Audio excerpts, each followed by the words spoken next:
दिगंबरा दिगंबरा श्रीपाद वल्लभ दिगंबरा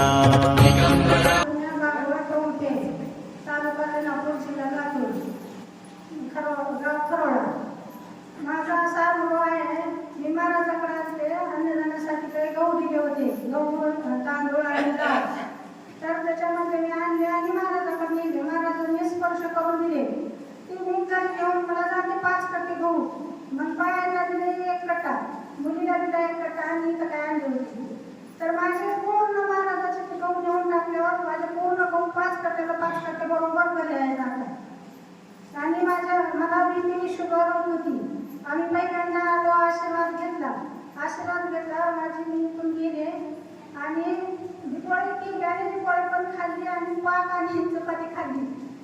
मला काही सुद्धा झालं नाही. माझी बीपी आणि शुगर गोळ्या पण बंद झाल्या आणि माझ्या मालकाच्या पण गोळ्या बंद झाल्या बीपीच्या. माझ्या मालक आता आपण बोलले आणलं तेव्हा त्यांना उचलून आणलं होतं.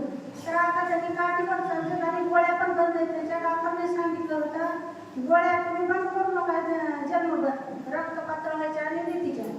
तर ती गोळ्या आता बंद आहेत आणि सुद्धा त्यांचं कमी होईल.